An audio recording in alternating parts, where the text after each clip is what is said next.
Hello everyone, I am going to be talking you through the National 5 Art and Design paper and giving you some hints and tips on how to prepare for your exam. Before I get started and talk about the paper question by question, I just thought it would be useful to share a few links which might also help you with some extra preparation and revision. Now, the first link is the SQA website. I'm sure you're all quite familiar with this. However, it's really useful to kind of go through and look at some of the previous papers that have been given out years before. Along with the papers, which date back to about 2018, you were also provided with marking instructions. Now, what's really useful about this is if you go through a paper, you try and answer all the questions, you can then look at your answers and you can assess yourself. What's really important is to be honest with yourself when you're doing this and just make sure you're kind of picking up on where you've maybe not quite got the point if you're not there yet and what else you could have said. So it's a really, really useful link, as I said, and just use those marking instructions as they are there to help you and kind of guide you as to what can be said for each of your different answers. The second link, which is really useful, is BBC Bitesize. Now, this website has all your different subjects on it. However, for art and design, a really good page it's called About the Exam. And this basically runs you through the questions that you'll be asked in the exam, and it gives you some sample answers too. It will give you an answer that gets no marks and also an answer that gets you marks in the exam. So that's really good if you're maybe a little bit stuck on, if you've been missing out on marks with your explanation or your justification. This is just a really, really good resource for kind of seeing some answers and how to prepare them properly. So definitely check that out. Also on BBC Bitesize, you have all the different terminology you will need in the art and design paper. So if you're maybe feeling not too confident with things like colour, or it might be shape, or it might be function for design, you can go through there and it kind of talks about all of those individually as well, giving you some examples. So a really, really useful resource if you want a change from a past paper. Just reading through that is really, really useful.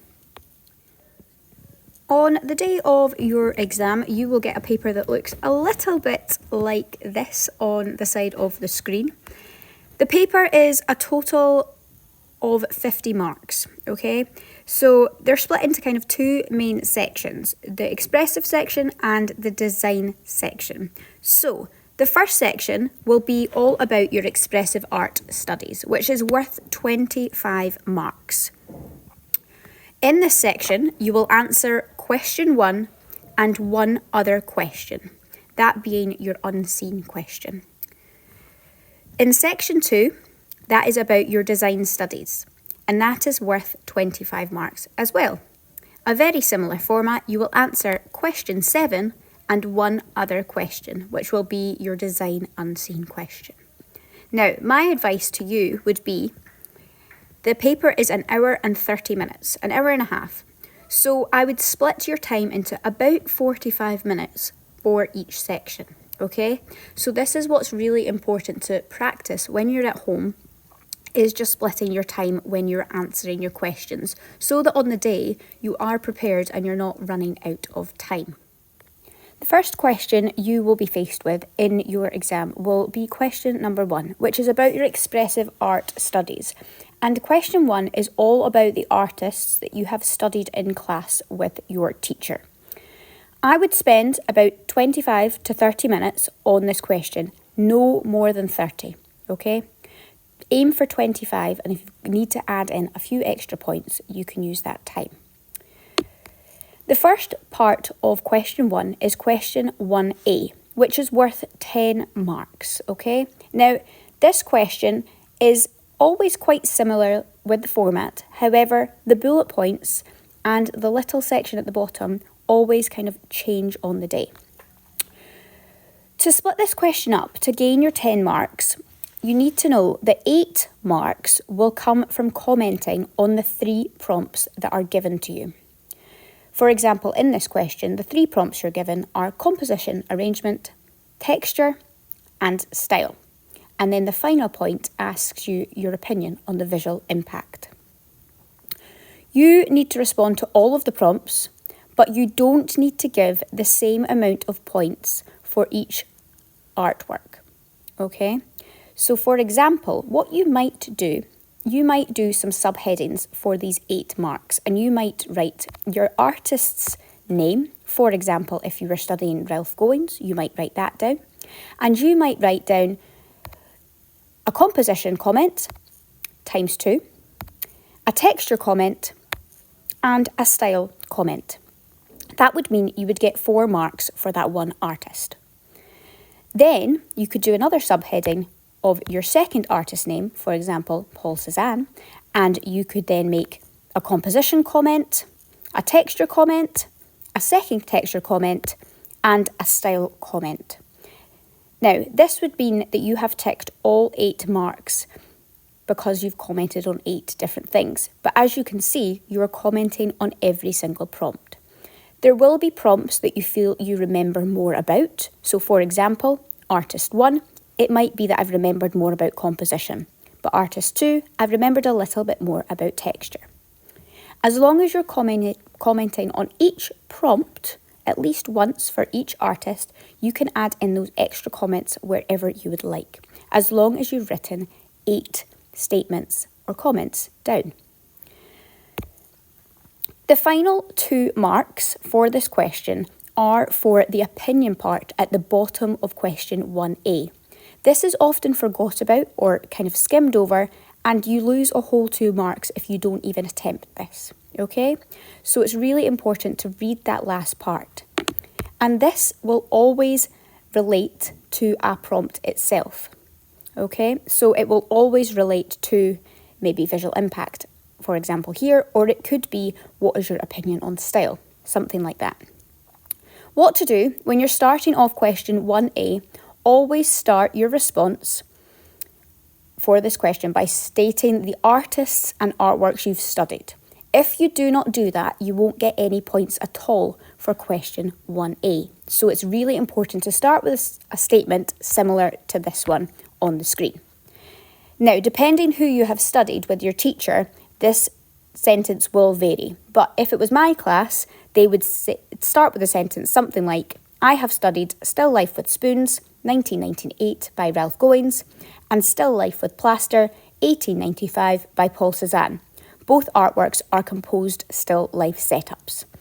You write that sentence down at the start, and it means you've just set yourself up for answering question 1A brilliantly, and the marker is aware of what you were talking about and the artworks that you were talking about too. Sticking with question 1A, you need to just make sure that you are prepared and revise all the information for potential prompts that can come up. It's unpredictable which prompts these may be, and as I say, they do vary from year to year.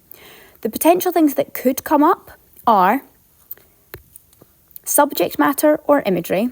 So that would just be what is in the picture and what relevance or impact does it have, which I'm sure you've all learned about for your studied artist. The use of composition. How has the artist used composition and what is the impact on us as a viewer? How the artist has used the visual elements, for example, colour, line, shape, tone, form, pattern and texture. How they have used media handling and or techniques in the painting or artwork. How they have created style in the artwork. And finally, or second last, how they've created a mood and atmosphere. And last but not least, how they've created visual impact. Now, what's really important is that you can remember and you can state something for every one of these bullet points for both artists. This then means you are prepared for whatever could come up. With the likes of the visual elements, sometimes it might be that you know a lot about colour. So it's important that if colour doesn't come up on the day, you can maybe use that if, for example, mood and atmosphere came up, because you can think about how the colour creates a certain mood and atmosphere. So make sure that when you're writing your statements, you're really referring to the word, the prompt that is in front of you, okay? There is no point talking about shape if you've not been asked about it. So really, really keep that in mind when you're writing your answers for 1A. And remember, you need to state points for both artists, not just one. The opinion part of the question, as I said at the bottom, will also relate to a specific prompt, so please bear that in mind when you construct your answer. Quite often, we will say which one we prefer or which one we think is better, but that is not always what you're asked. Sometimes you are asked which one's more successful or more appealing, but always read it because, for example, in this example, you are asked about the visual impact, which one has more of it. So make sure you use that word when you're answering that. And for that little second part about your opinion, you need to make sure you give 2 justified reasons as to why you think which one is either more appealing, has more visual impact, because that gets you the 2 marks. You are not just giving 1 reason. I'm just going to show you a few examples of what you could write for a statement for 1A relating to some of the prompts on that previous exam question.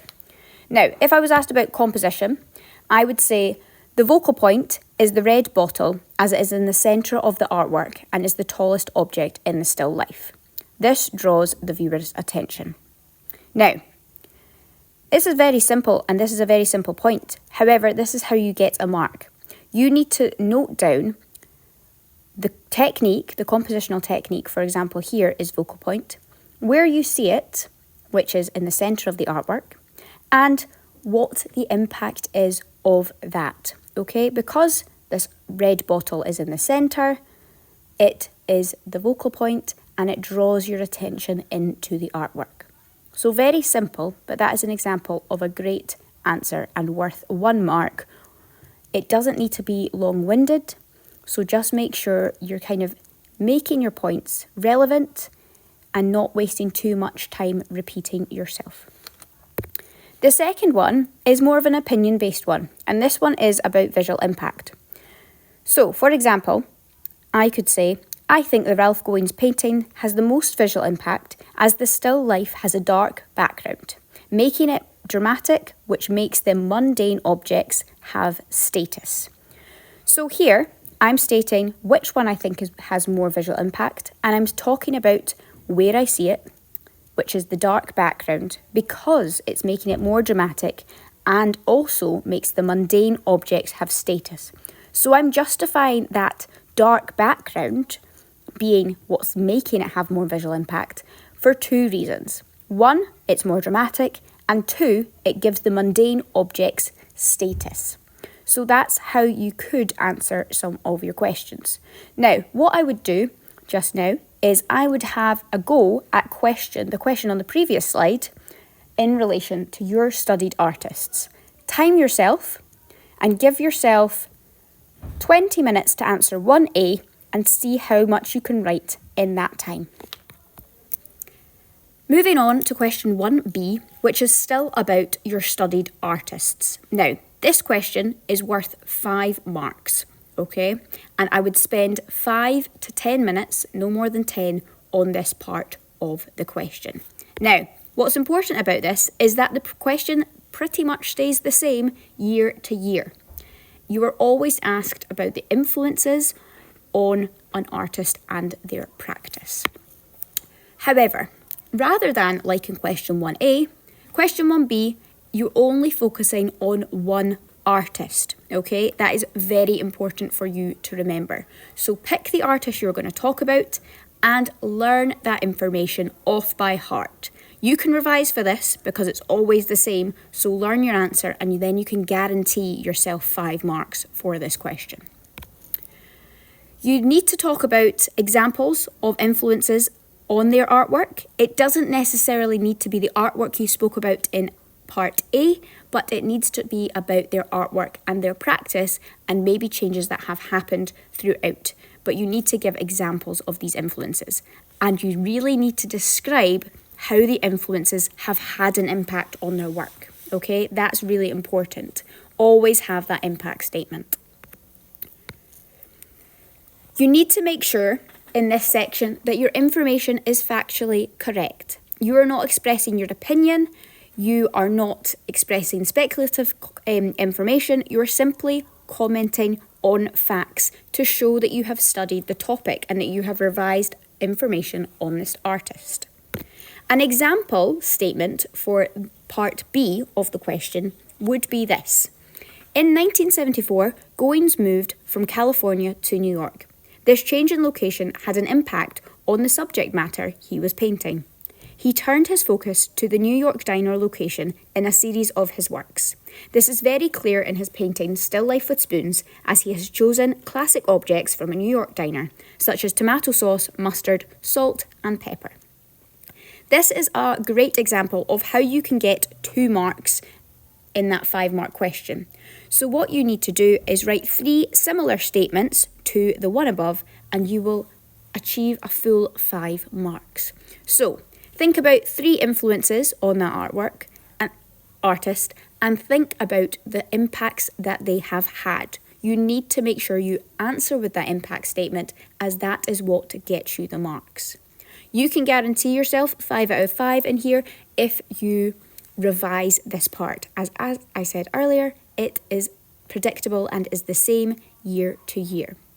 If you're unsure about an answer and if it is worth a total of 5 marks or if it's only worth 4, speak to your teacher and I'm sure they will be able to give you a bit of guidance. Now, I would like you to try and write a 5-mark answer in relation to question 1B, but give yourself a maximum of 10 minutes. Try to be nearer the 5. I'm now going to discuss questions 2 to 6, which are your unseen artworks. Although you're given questions 2 to 6, you are only going to answer 1 question. I would advise spending no longer than 15 minutes on your unseen question. I'm advising these times so that you can really practice for the exam day and you don't run out of time. This question is worth 10 marks, and all the unseen questions are worth 10 marks, and I will explain how to break it down shortly. You will have 5 options. Spend a minute or two looking at all options that you have in the paper, okay? You only pick 1 to answer. There will be a range of different artworks to choose from. For example, it might be paintings, mixed media art, photography, sculpture, installation. It'll be a range of 2D and 3D artworks. They will also be from different time periods and from different cultures. And what's really important to remember is that underneath the image you're given, you are given this information. You are told the title of the artwork, you are told the material the artwork has been done in, and you're also told the time period. These are there to help you, so please make sure you read that information underneath, as it is very important. It might be a contemporary work, or it might be a work that was done a long, long time ago. And that can be kind of talked about and considered when you're writing your statements in your answer. As I said, just make sure you read that bit beneath. You don't want to be guessing what material it's been made in. You are told what it is in, okay? If it's something you're unfamiliar with, often the SQA will provide a little explanation of materials that are maybe a little bit more uncommon. Have a look through the questions, as I said, and just take a minute or two just to decide which one you want to pick. If you have been doing a lot of paintings with your teacher in class as unseen images, I would pick a painting on the day. Don't go choosing a sculpture or an installation if that's not something you've practiced. So always choose something you feel comfortable with. Read the prompts as well, because there often will be 1 or 2 that might be 2 paintings, for example, but the prompts will be different. You want to go with prompts that you feel confident talking about, so factor this into your decision. As I said, it's out of 10 marks, so 8 marks will come from the 3 bullet points, the 3 prompts that you're asked about. If I was answering this question, for example, I would make sure that I wrote 2 statements on subject matter, which is my first prompt, 3 statements on colour, and 3 on media handling. Now, you can split that up into whatever kind of numbering you want. If you feel more confident with subject matter, you could do 3 points for that. You cannot get points for any more than 3 for each prompt. So don't write 4 things on colour and 4 on media handling, as you can only get a maximum of 3 marks. So try to aim for 3 for one, 3 for another, and 2 for the one you feel maybe less confident with. Your remaining 2 marks will come from the opinion part of the question. And similarly to question 1A, this opinion part will always be kind of related to a prompt. So this one here asks you what the artwork communicates to you. Give 2 justified reasons. Now, if I'm looking at this picture, I can look at the prompts above, and I've already been asked about colour, media handling, and subject matter. So I might refer to something, I'm talking about communication, so I might talk about a visual element that's not been mentioned, or I might talk about the mood and atmosphere, as that's not been mentioned either. But as long as I justify why I think what it communicates, that is how I get a mark. Always, always justifying your answer. To prepare for unseen artworks, you need to be able to make statements and have knowledge and show knowledge of the following things. This is really important that you understand what these prompts mean, because they could come up, as the unseen questions are unpredictable and vary year to year. So you need to have knowledge of commenting on subject matter or imagery. This is simply, what are you seeing in the picture, the painting, the sculpture, and why does that have an impact on you? Or what story is it maybe telling? Think about always making that impact statement, and what is that subject matter, or what is the imagery in that picture showing and telling you as a viewer. You might be asked about in composition, like in this one to the right hand side, and composition is all about the layout and the arrangement of the picture. Is there a clear focal point? If so, you can discuss it. Is there clear leading lines?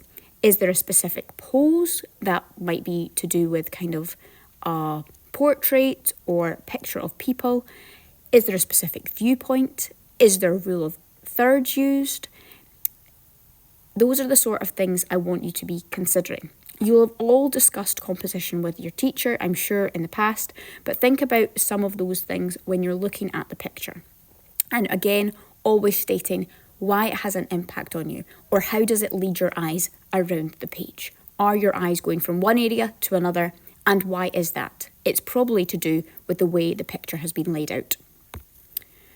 You might be asked about any of the visual elements. Colour is quite a common one. However, line, tone, form, shape, texture and pattern can all come up. Now, what's really important to know about the visual elements is, for example, pattern, line and shape can sometimes be reworded, and that you can just use them in a different sentence. But it's always important that you use the word that you are asked about. Line, shape and pattern, as I said, are very similar to one another, because shapes can be made up by repeating. Well, shapes make up patterns, lines can create a pattern, and so on. So it's important to think, if you don't know or feel confident with shape, just think about what sort of lines are making up a specific shape. Or is there patterns that create a shape, etc., etc. You might be asked about the materials and the media handling on the painting or the picture that you see. And what's really important to remember about that one is that's mainly just about application. How has the artist applied the material which is stated below the picture, and what impact does that have? Is it very neat? Is it quite expressive? Does it give off a sense of movement? Does it draw your eye to one area in particular? Okay, those are things that need to be considered. You might be asked about the style of the artwork as well, and that doesn't necessarily mean you need to understand the style or be familiar with it, but you can comment on what sort of style you think it is. For example, I might think this artwork on the right-hand side is quite cartoon-like or childish because of the outlines that are around some of the objects. And you can say that it leads to quite a fun artwork. So you're really thinking about, if there's a certain style you think you see, why is that? And what is it specifically that's making you think that? And what sort of impact does it have when you look at it? Does it make you feel happy? Does it make you feel uneasy? Does it make you feel sad? Think about what you're seeing and explain the impact it has on you as a viewer. Mood and atmosphere sometimes will come up as well, and that is just reflecting on what sort of mood and atmosphere you get from looking at the artwork. If it makes you feel a certain emotion, you need to explain why. Now, this might be for several reasons. It might be related to the image that you're looking at. It might be related to the emotion that is kind of on someone's face. It might be down to the colouring. So think about why you think it's a certain mood and atmosphere, and as long as you explain that, you will get a point. Visual impact. Does the picture have visual impact? If it does, why? So again, you will always think, I kind of refer to the visual elements when you're asked about stuff like this. If something is having an impact on you, why is that? Is it because it's the brightest thing in the picture? Does the picture as a whole have visual impact because it is very bold and vibrant? Okay? Always backing up why the artist has done something and what impact that has on you. When responding to any prompt, always make sure you state the impact. If I haven't been clear enough, I've said the word impact on the slide many a time. So an example answer, for example, looking at this picture on the right-hand side, the artist has used, I'm referring to colour in this one, the artist has used hot colours on the lamp, table and outside the window, and also cold colours on the curtains and window frames. That bit in black is my statement. However, to back up my statement, I need an impact statement. So I'm going to then add this bit in red to make myself get that mark. The combination of hot and cold colours creates a contrast in the painting, making it stand out. Okay?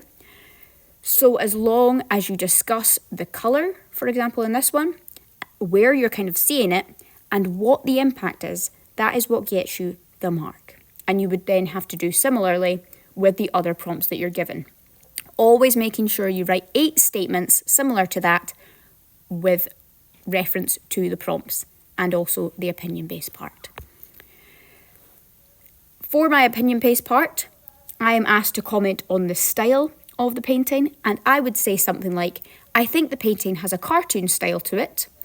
If I just said that alone, I wouldn't get a mark, but I've then said, due to the bold outlines around the objects.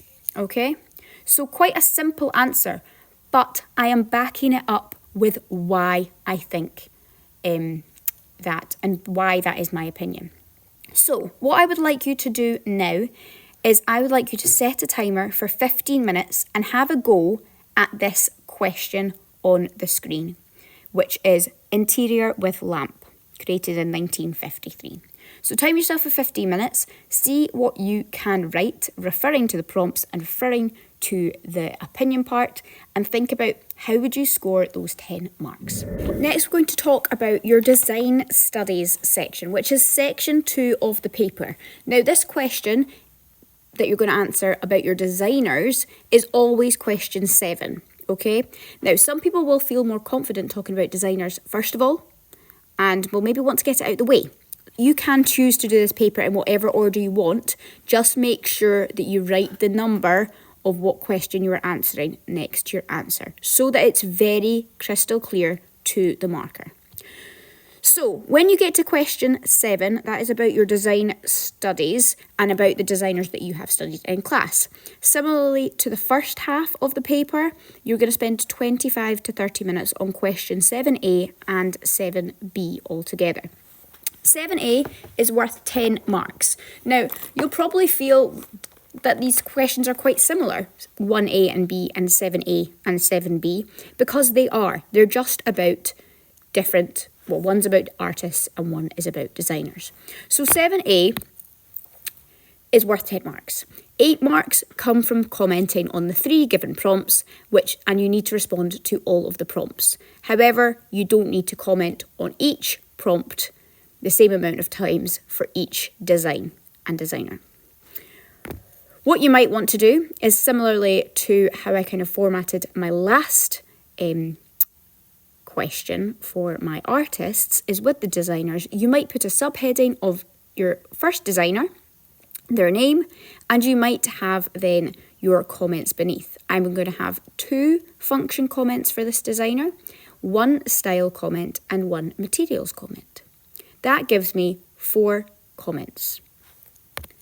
I would then put a subheading of my second designer and I would talk about the functions with 1 comment, style times 2 comments, and materials as my final comment. This gives me 8 comments, which would be worth 8 marks, as long as I've justified all of my comments. Your final 2 marks come from giving your opinion along with just 2 justified reasons. In this example on the right hand side, you're asked which of the 2 designs is most effective, which is quite an open question. However, you need to make sure you're giving justified reasons for why you think one of them is more effective. Similarly to the expressive section 1, you need to make sure you start the response by stating the designers' names and the designs you've studied. So for example, I could write something like this in red. The designs I have studied are the German bracelet 2006, designed by Peter Chang, and Peacock pendant 1901, designed by René Lequeux.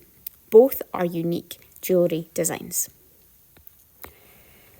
7A is unpredictable, so similarly to 1A, you need to revise information for the following prompts for both studied designers, not just one.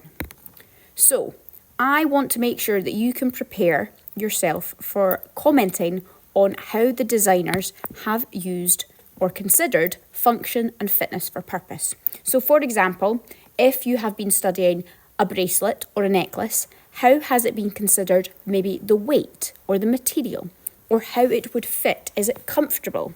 How does it go on and off? Is it fit to be a bracelet? If it is, then you need to discuss why. And you need to discuss why the designer has done specific things. Secondly, you need to be able to comment on the materials and the techniques that the designer has used themselves. Have they done some handcrafting of it? Has there been specific tools used to create it?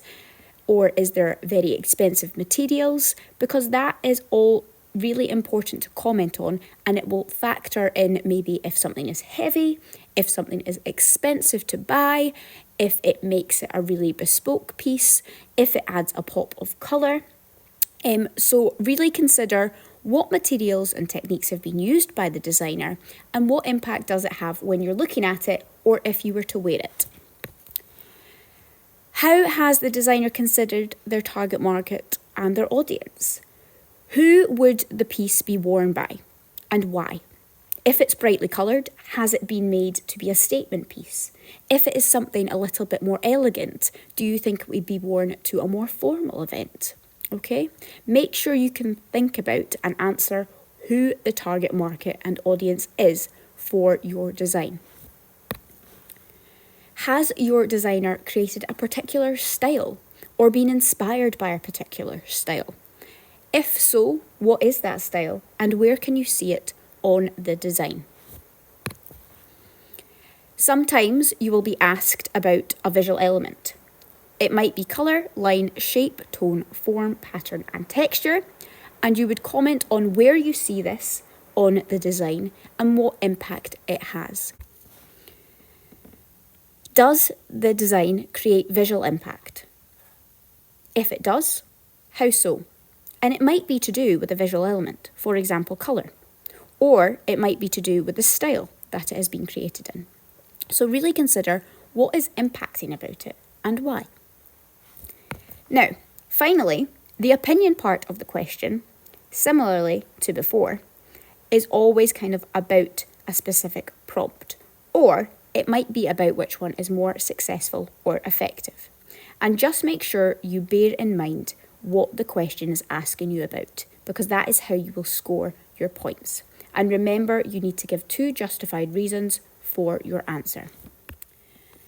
I'm going to talk you through some examples of statements that I could put in 7A. Now, I'm talking about a specific bracelet designed by Peter Chang. However, you could think about how you would create a function statement in a similar way. Although the design is larger than your typical bracelet, the materials are light so that it does not weigh the wrist down. It has also got smooth curved edges on the inside for wearable comfort. So in this statement here, I am talking about it being made of a light material, but I'm also talking about it being curved and comfortable on the inside, which means that these are referring to the function and the fitness for purpose of the bracelet by my chosen designer. I'm next going to discuss a point for the opinion part. So in that last question, I was asked which one was most effective. Now, I'm going to say that the Peter Chang bracelet is most effective as the clashing colours catch your eye and make it a bold statement piece of jewellery. So I'm stating why I think it's more effective because of the colours and what impact the bright colours have on us, which is it makes it a very statement, bold piece of jewellery. 7B, as part of your Section 2 Design Studies, is worth 5 marks. And again, this is predictable, unchangeable, and very similar year to year. So you can really prepare yourself and revise for this part to guarantee 5 out of 5. You need to only select one designer from part A, similarly to what you did with the artists, and you are talking about influences on their work. Now, it doesn't need to be from the design you've spoke about in question A, it can be about their designs in general as well, or certain periods of their design timeline. You need to make sure you're explaining how these influences have had an impact on their work, not just the influence itself. Make sure, similarly to before, that your information is factually correct, and make sure that you are showing that you've studied for the topic. An example statement for question 7B could be something along the lines of this. Peter Chang's Chinese heritage played a big role in the inspiration for his designs. This can be seen in the use of ornate decoration, vibrant colours, and vivid patterns on his jewellery designs. Now, that is a statement which would get me 2 marks because I've explained the inspiration and the influence, which is his Chinese heritage, and then I've further explained the impact and where we see that on his designs, which is the decoration and the colours and the patterns. You need to write 3 statements similar to the one above to get your full 5 marks. So take some time now to try that out and try questions 7A and 7B in a 25 to 30 minute time frame and see how you get on. Finally, we're going to talk about questions 8 to 12, which are your unseen design questions. These should be done in no more than 15 minutes when you're doing this, and you're going to pick one from the 5 questions you were given. It's worth 10 marks, very similar to your unseen artist question that you will be given. You will have 5 options and you're going to pick one to answer. There will be a range of designs to choose from in the following areas: graphic design, product design, architectural design, interior design, jewellery design, and fashion or textile design. So there will be many choices for you. The designs will be from a range of time periods and maybe from different cultures. Remember, the information is always stated underneath about the title, the time period, the designer's name, the materials, and sometimes even measurements and dimensions. Remember to always read what is underneath the picture, because it will give you lots of clues and give you things that you can discuss when you are writing your answer. Choose a design from the options which you feel that you have practiced. So for example, if I've studied jewellery design with my class for my studied designers, I'm hoping that they picked a jewellery design in the exam, as they're quite familiar with that sort of terminology. So pick something you feel confident answering. It's worth 10 marks, and 8 of those marks will come from the 3 given prompts. In this example to the right, on the pocket watch, you're asked about fitness for purpose, decoration, and style.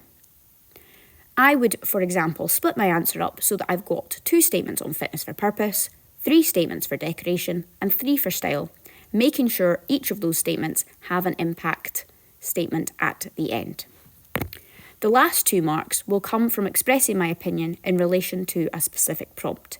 In this example here, we're asked about who the target audience would be and to give just 2 justified reasons why.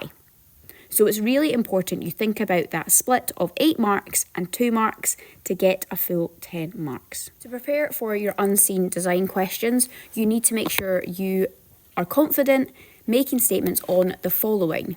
So function and fitness for purpose, wearability. This is in examples of jewellery and fashion designs. Obviously, if you were talking about a poster, you wouldn't really discuss wearability and it wouldn't come up as a prompt. Layout of imagery and text. This is quite specific for graphic design, so posters or album covers and things like that. The materials and techniques and their effect. What is this and how can you explain how they've used the certain materials and techniques they've used? Does it add value? Does it add a statement to the piece? You need to be able to talk about the visual elements in the design. So is there specific lines, colours, tones, forms, shapes, textures and patterns? And it might be that specifically one visual element comes up. So do you feel confident about discussing these? You can also talk about potential sources of inspiration. So for example, this one on the right hand side, this pocket watch, there's butterflies and bats on the watch. So they've taken inspiration from nature. So you could talk about maybe what effect does that have on who might buy the watch or who might be interested in the watch. Is it for a certain gender? And things like that. You also need to be able to comment on this style. So is it from a certain time period? Is it related to maybe a specific art or design movement that you have seen before? And you can relate it to that. And what is it specifically that makes you think it's that style? You might talk about the decoration. So is there a specific decoration going on in the design that you have spotted? And what impact does that have? Does it make it more of a statement? Does it make it more interesting? Does it make it eye-catching? And you can finally discuss the visual impact. So if it is a very visually impacting piece, why is that? And can you pick out where you are seeing that specifically on the design? Also, you want to consider the target audience and market. So if you are talking about this, can you name who the design might be catered for or who it might not be catered for? You want to make sure that you back up your statements with the impact it has. So for example, referring to this pocket watch question, I am commenting on the function. The designer has made the numbers on the pocket watch large and bold in colour. This makes it fit for purpose as it can be read easily as the black stands out of the light gold. So I'm talking about fitness for purpose. And I'm explaining that yes, it is fit for purpose. And I'm explaining why. Because it is very easy to read, which is the purpose and function of a watch. This one here is talking about my opinion and who the target audience may be.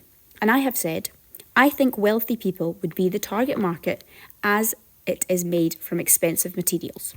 I'm then further backing up and justifying my opinion by saying the use of gold and the fine craftsmanship would make this watch more costly.